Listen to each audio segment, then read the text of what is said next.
ఫిబ్రవరి 1న కేంద్ర ఆర్థిక మంత్రి యూనియన్ బడ్జెట్ ప్రవేశపెడతారు. దానికి ప్రిపరేటరీగా రాష్ట్రాల ఫైనాన్స్ మినిస్టర్ సమావేశమయ్యారు. తెలంగాణ ఫైనాన్స్ మినిస్టర్ స్పష్టంగా సర్ఛార్జీలు సెస్లను కూడా రాష్ట్రాలకు పంపిణీ చేయాలని డిమాండ్ చేశారు. సో కేంద్ర రాష్ట్రాల మధ్య ఫైనాన్స్ అండ్ ఎకనామిక్ రిలేషన్స్ అనేది బడ్జెట్ వచ్చినప్పుడల్లా చర్చ జరుగుతూ ఉంటుంది. ముఖ్యంగా అపోజిషన్ రూల్ స్టేట్స్ నుంచి రాష్ట్రాలకు అన్యాయం జరుగుతోంది అని వాదనలు వినపడతాయి. అలాగే సదరన్ స్టేట్స్ నుంచి మాకు నార్త్ ఇండియాతో పోలిస్తే అన్యాయం జరుగుతుందని వాదనలు వినపడతాయి.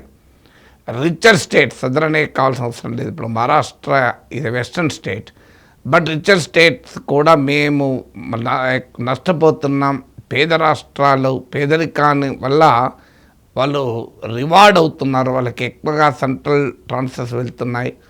ఇలాంటి చర్చలంతా చాలా కాలంగా జరుగుతాయి. మరీ ముఖ్యంగా ఇటీవల Mahatma Gandhi national rural employment programme, జాతీయ ఉపాధి హామీ పథకాన్ని జీ అనే పథకంగా పేరు మార్చి అది సెంట్రల్ గవర్నమెంట్ తన భారాన్ని తగ్గించి రాష్ట్రాలపైన నెట్టింది. ఇప్పుడు అది ఇతర సెంట్రల్ స్పాన్సర్ స్కీమ్స్ లాగా 60% కేంద్రం ఇస్తే మిగతా డబ్బులంతా రాష్ట్రాలే చెల్లించాల్సి ఉంటుంది. సో ఈ నేపథ్యంలో ఏంటి మరి రాష్ట్రాల వాదనలు? తెలంగాణ ఆర్థిక మంత్రి బట్టి విక్రమార్క రైజ్ చేసిన చాలా కీలకమైన అంశం, చాలా ముఖ్యమైన అంశం కూడా. ఫైనాన్స్ కమిషన్ ద్వారా రాజ్యాంగబద్ధంగా కేంద్రానికి వచ్చేటువంటి ఆదాయంలో, పన్నుల ఆదాయంలో రాష్ట్రాలకు వాటా ఇవ్వాలి. ఎందుకంటే కేంద్రం అంటూ ఎక్కడో ఆకాశంలో ఉండదు. ఇప్పుడు ఉదాహరణకు నేను కట్టే ఇన్కమ్ ట్యాక్స్ నేను తెలంగాణ రాష్ట్రానికి కట్టను, కేంద్ర ప్రభుత్వానికి కడతాను. కానీ నా రాష్ట్రానికి కేంద్రం నుంచి మన నిధులు అవసరం లేదా? సో అందువల్ల ఇక్కడ కట్టే ఇప్పుడు జిఎస్టీ మనం ఒక సబ్బు కొంటాం, ఆంధ్రప్రదేశ్లో సబ్బు కొంటే దానిపైన మనం కేంద్ర జిఎస్టీ కూడా కడతాం.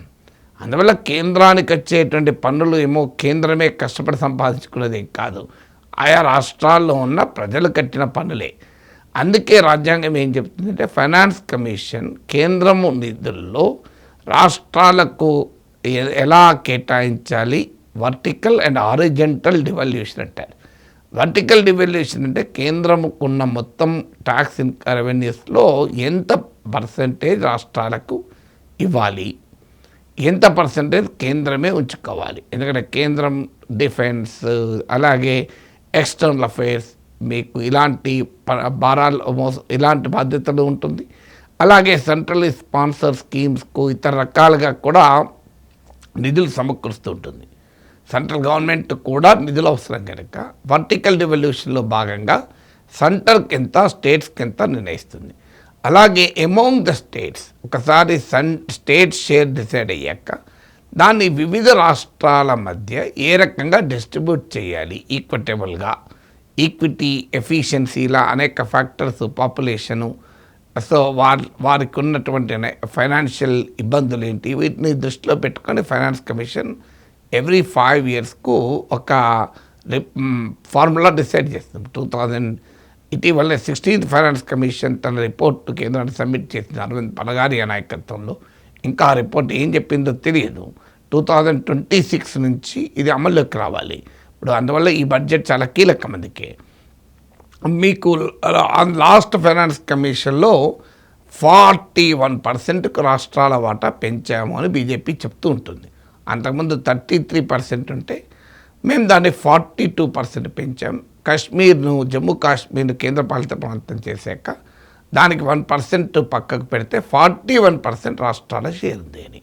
కానీ రియాలిటీలో రాష్ట్రాలకు 41% రావడం లేదు. ఇప్పుడు లేటెస్ట్ డేటా ప్రకారం కూడా రాష్ట్రాలకు కేంద్ర నిధుల్లో వాటా 33%. మరి ఎందుకు ఇలా జరుగుతుంది అంటే కేంద్రం ఏం చేస్తుంది తెలివిగా అంటే రాష్ట్రాలతో పంచుకోవలసిన పన్నులు పెంచకుండా తాను మాత్రమే ఉంచుకునే వాటిని పెంచుతుంది. ఇప్పుడు ఉదాహరణకు మనం పెట్రోల్, డీజిల్ పైన ఎక్సైజ్ డ్యూటీ కడతాం. మనం పెట్రోల్ డ్యూటీ పైన అనేక రకాల ట్యాక్స్ కడతాం, ఒకటి కాదు. రాష్ట్ర ప్రభుత్వం విధించే వాల్యూ యాడెడ్ ట్యాక్స్ వ్యాట్ ఉంటుంది. సెంట్రల్ గవర్నమెంట్ అనేక రకాల ట్యాక్స్, రోడ్ డెవలప్మెంట్ సెస్ అని, అగ్రికల్చరల్ ఇన్ఫ్రాస్ట్రక్చర్ డెవలప్మెంట్ సెస్ అని, ఇలా చాలా పేర్లు పెడుతుంది. సెంట్రల్ ఎక్సైజ్ డ్యూటీ మాత్రమే రాష్ట్రాలతో పంచుకుంటారు, మిగతా సెస్సులు ఏవి రాష్ట్రాలతో పంచుకోరు. ఇది కేంద్రము ఒక రకంగా రాష్ట్రాలను మోసం చేయడమే, గారడీని మించిన మోసం.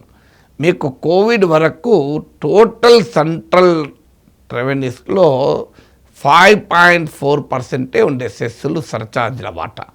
ఇది డబుల్ అయింది. ఇప్పుడు 9.9% పెరిగింది.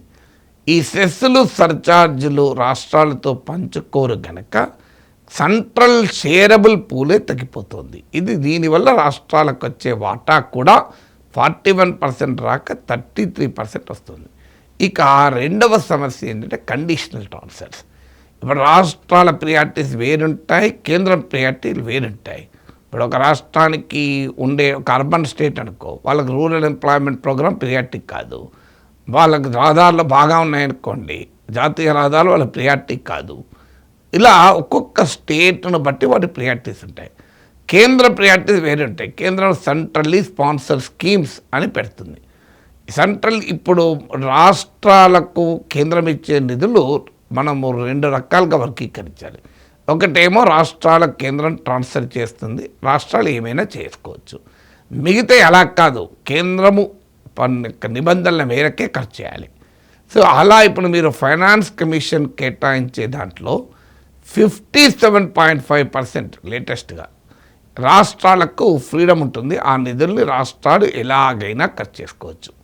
ఇక మిగతా 42.5% కండిషనల్ ట్రాన్స్ఫర్సే. అంటే రాష్ట్రాలకు ఇచ్చే నిధులే తక్కువ కావడమే కాదు, ఆ నిధుల్లో దాదాపు సగం కేంద్రం నిర్ణయిస్తుంది. సెంట్రల్ స్పాన్సర్ స్కీమ్స్ పేరిట కావచ్చు, లేదా ఫైనాన్స్ కమిషన్ పర్టిక్యులర్ పర్పస్కి ఇచ్చే గ్రాంట్ల వల్ల కావచ్చు, ఇలాంటి కండిషన్స్ కూడా పెడుతుంది. సో ఇలా కేంద్ర ప్రభుత్వ కండిషన్స్ అంటే ఈ నిధులు రావాలి అంటే ఈ పని చేయాలి, ఇంకో పవర్ టారిఫ్ పెంచాలి, లేదా ప్రాపర్టీ ట్యాక్స్ పెంచాలి, ఇలాంటి కండిషన్స్ పెడుతుంది. సో ఇది రెండవ పెద్ద ఛాలెంజ్, కండిషనల్ ట్రాన్స్ఫర్. మూడవది ఏంటంటే పూరర్ స్టేట్స్ వాళ్ళ పావర్టీ ఇది ఇన్సెంటివైజ్డ్. అంటే మీకు ఉదాహరణకు ఒక అంచనా హౌ ఇండియా లీవ్స్.com వారి అంచనా ప్రకారం వాళ్ళు వేసిన క్యాలిక్యులేషన్ల ప్రకారం బీహార్, యూపీ, మధ్యప్రదేశ్ లాంటి రాష్ట్రాల్లో వారి ఖర్చులో 40-60% వరకు కూడా కేంద్రమే పెట్టుకుంటుంది. నార్త్ ఈస్టర్న్ స్టేట్స్లో ఇంకెక్కువగా ఉంటుంది కూడా. North east states and hilly స్టేట్స్లో, ఉత్తరాఖండ్ లాంటి హిలీ స్టేట్స్ అంటే వాటికంటే రెవెన్యూ కెపాసిటీ లేదు, అర్థం చేసుకోవచ్చు. కానీ యూపీ, బీహార్, మధ్యప్రదేశ్ ఏంటంటే వీళ్ళ దరిద్రానికి కారణం అక్కడున్న భౌగోళిక పరిస్థితులు కాదు, వాళ్ళు అక్కడున్న రాజకీయ సంస్కృతి, కులం పిచ్చి, మతం పిచ్చి తప్ప ఆధునికత లేకపోవడము, అక్కడ ఉండేటువంటి అవినీతి, వీటి వల్ల కారణం అది. అవి ఆర్థికంగా వృద్ధి చెందకపోవడానికి నేచురల్ ఫ్యాక్టర్స్ కారణం కాదు. కానీ ఇప్పుడు 40-60% ఇలాంటి రాష్ట్రాలకు అయ్యే మొత్తం ఖర్చులో కేంద్రమే భరిస్తుంది. కానీ అదే మీకు మహారాష్ట్ర తీసుకున్నా, తమిళనాడు తీసుకున్నా లిటిల్ ఓవర్ 20% ఉంటుంది. సో అందువల్ల పూర్వ స్టేట్స్ వాదన ఏంటంటే మేమెందుకు నష్టపోవాలి, వాళ్ళ పేదరికమని. సో అప్పటికి మన తెలంగాణలో ఎప్పటికి వినబడుతుంటుంది, మేము రూపాయి ఇస్తే మాకు అంతకన్నా తక్కువ వస్తుంది, యూపీ, బీహార్లో రూపాయి ఇస్తే వాళ్ళు 3 రూపాయలు తీసుకుని 4 రూపాయలు తీసుకుంటున్నారని ఇదే వాదన. సో అందువల్ల రాష్ట్రాల డిమాండ్స్ చాలా జెన్యూన్, లెజిటిమేట్. ప్రత్యేకంగా మోడీ ప్రభుత్వం వచ్చాక రాష్ట్రాలను బలహీనపరిచేటువంటి ఫైనాన్షియల్ అండ్ ఎకనామిక్ మెజర్ చాలా తీసుకున్నారు కనుక ఇలాంటి డిమాండ్లు వస్తున్నాయి.